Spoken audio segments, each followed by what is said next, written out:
அண்மை செய்தி நாமக்கல் மாவட்டம் எக்ஸல் பொறியியல் கல்லூரியில் 400க்கும் மேற்பட்ட மாணவர்களுக்கு வாந்தி மயக்கம் ஏற்பட்டுள்ளதாக தகவல் கிடைத்திருக்கிறது. விவரங்களை தர இருக்கிறார் செய்தியாளர் தங்கமணி. தங்கமணி, அந்த 400 பேருக்கும் தேவையான சிகிச்சை அளிக்கப்பட்டு வருகிறதா? கல்லூரி தரப்பிலிருந்து என்ன சொல்லப்படுது? வணக்கம். நாமக்கல் மாவட்டம் குமராபாளையம் நெடுஞ்சாலை பகுதியில் எக்ஸல் பொறியியல் கல்லூரி செயல்பட்டு வருகிறது. இந்த கல்லூரியில தமிழகம் மட்டுமின்றி அண்டை மாநிலங்கள் மற்றும் வெளிநாடுகளை சார்ந்த மாணவ மாணவிகள் சுமார் 40,000க்கும் மேற்பட்டவர்கள் படித்து வருகின்றனர். இந்த நிலையில்தான் கடந்த 2 தினங்களுக்கு முன்பு இந்த கல்லூரியில் செயல்படும் மாணவர் விடுதிக்கு அருகில் ஒரு மண்டபம் போல் அமைத்து அங்கிருந்து மாணவர்களுக்கு அந்த உணவுகளை தயாரித்து மாணவர்களுக்கு விநியோகம் செய்து வந்தனர். அப்போது அந்த உணவை சாப்பிட்ட மாணவ மாணவிகளுக்கு உடனடியாக வாந்தி மயக்கம் போன்ற ஏற்பட்டது.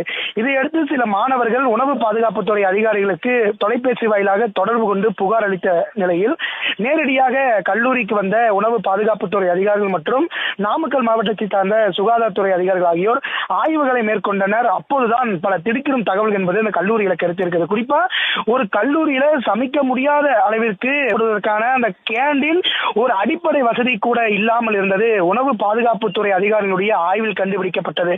அதே சமயத்தில் உணவு தயாரிப்பதனுடைய அறையில் காலாவதியான ரொட்டி பாக்கெட்டுகள், மசாலா போன்றவைகள் உணவு பாதுகாப்புத்துறை அதிகாரிகளால் பறிமுதல் செய்யப்பட்ட நிலையில அந்த மேல் இருக்கும் நீர்நிலை தொட்டி கிட்டத்தட்ட சுத்தம் செய்து 3 ஆண்டுகளுக்கு மேலாக இருந்ததாக விசாரணையில தெரிய வந்திருந்தது. இதனால சுமார் 400க்கும் மேற்பட்ட மாணவர்கள் வாந்தி மயக்கம் போன்ற உடல் பாதிப்புகளுக்கு உள்ளாகி குமராபாளையம் பகுதியில் இருக்கின்ற ஒரு தனியார் மருத்துவமனை, குமராபாளையம் அரசு மருத்துவமனை, அதே சமயத்தில் அந்த கல்லூரிக்கு சொந்தமான கல்லூரி வளாகத்தில் இருக்கின்ற 3 இடங்கள்ல அந்த மாணவர்களுக்கு அந்த மருத்துவ பரிசோதனை என்பது நடைபெற்றிருக்கின்றது.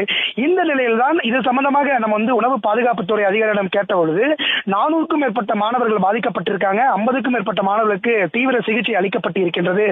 ஏனென்று குறிப்பிட்டால் அவர்களுக்கு ஒரு முறை சிகிச்சை அளித்த பின்னரே அவர்களுக்கு மீண்டும் இந்த வாந்தி மயக்கம் போன்றவைகள் உடனடியாக வந்துவிடுகிறது. இது எந்த காரணத்தினால் வருகிறது என எங்களுக்கே தெரியவில்லை. இதனால் அந்த கல்லூரியில் சமைக்கப்பட்ட உணவு மாதிரிகள் மற்றும் அந்த தண்ணீர் ஆகியவைகள் பரிசோதனைக்காக சேலத்தில் இருக்கின்ற ஒரு ஆய்வு கூடத்திற்கு அனுப்பி வைத்திருக்கிறோம். இந்த ஆய்வு வந்த பிறகுதான் இதில் எது மாதிரியான தன்மைகள் இருக்கின்றது என ஒரு முழுமையான தகவல் எங்களுக்கு தெரியும் அப்படின்னு சொல்லியிருக்காங்க. ஆனா இப்ப நேற்றைய தினம் கூட பாத்தீங்கன்னா ஒரு தனியார் மருத்துவமனையில சுமார் 16க்கும் மேற்பட்ட மாணவ மாணவிகள், அதாவது குமராபாளையம் ஆனங்கூர் பிரிவில் இருக்கின்ற ஒரு தனியார்